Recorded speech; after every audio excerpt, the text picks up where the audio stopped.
What is up, everybody? Zoo back here once again in No Man's Sky with a few tips for new players. Now, there is so much in No Man's Sky to cover, and I'm going to try and keep this as quick as possible. So I'm not going to go through too many things. I think I might make this a kind of series where, I give you a couple tips and then I'll make another video with some more tips. Today we're going to talk about a couple things that new players most likely don't know about. You may know about them, and if you do, that's awesome.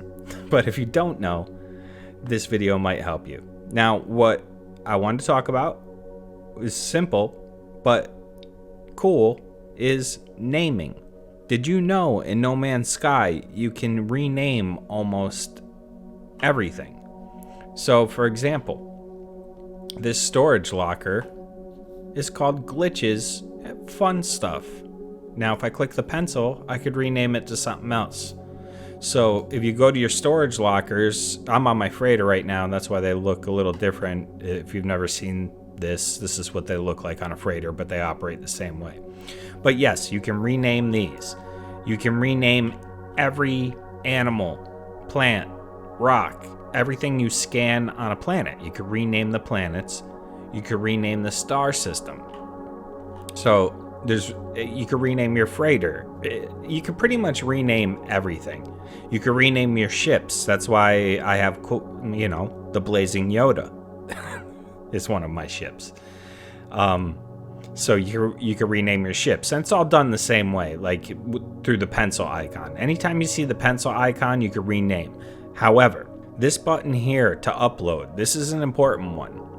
Because if you're playing the game for a while, you're going to go through a lot of systems and maybe check out a lot of planets, and all these things are going to show up here under your discoveries. So what you do at the end of your play session is you upload those discoveries, and they give you nanites for that, and you can get quite a lot. So it's a good thing to do to upload your discoveries.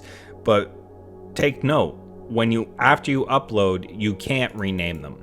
So like this system, I actually didn't discover the system, someone else did, but they uploaded it with this generic name. Now some of the planets I was able to rename, like Green Hell here, I renamed that. But now that it's uploaded, you see I can't change the name of it. Next thing we're going to talk about is currencies, because this game has multiple currencies. The first one, units. Units are, that's the basic money you can buy things with, but you can't buy everything with units because some people want nanites. Now, the people who want nanites are the ones who sell the upgrade modules. They sell them for nanites. So that's where, and then you could use nanites for other things like upgrading a ship class. You can do with nanites, and upgrading your multi-tool, you can use nanites for that. So nanites are very important. So that's another currency you're going to want to have a lot of. Quicksilver. Quicksilver is not super important. Now, Quicksilver you get from doing missions at the Space Anomaly, and you can also get it inside of Derelict Freighter missions, which are like space dungeons. If you don't know what that is, leave a comment. I'll do a video on Derelict Freighters or something. But Derelict Freighters also have now the option to drop some Quicksilver. It's not a lot from what I've seen. So doing those missions every day in the Space Anomaly, there will be a Quicksilver mission that you could do, and it gives you 250 Quicksilver. And then in the Space Anomaly is a shop where you can spend the Quicksilver for items like this, like the Starship Trails, bobbleheads, there's things like building pieces. This helmet is a thing you buy with Quicksilver. So the Quicksilver, it's mostly for cosmetic type things that don't really, do much except look cool. So there's a lot of building pieces and things like that.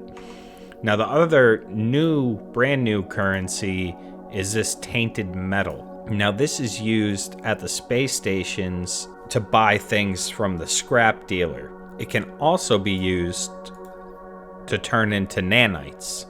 So what you could do is you could put it in a refiner like this, and we would get 4,095 nanites from 2358 Tainted Metal. So that's pretty good ratio. That's actually really good. So this is probably one of the best ways to get nanites now.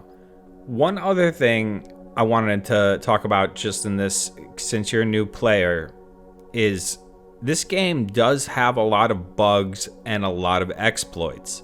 You can really cheat. It's completely up to you. I mean, there's plenty of videos out there that will show you how to get like instant, duplicate items and all kinds of things. And that's up to you if you want to play that way. So there are, I just wanted it to be clear, the game has bugs. They don't really hurt your play, but there are exploitable bugs that some people do use to get like lots of nanites or quicksilver or things like that.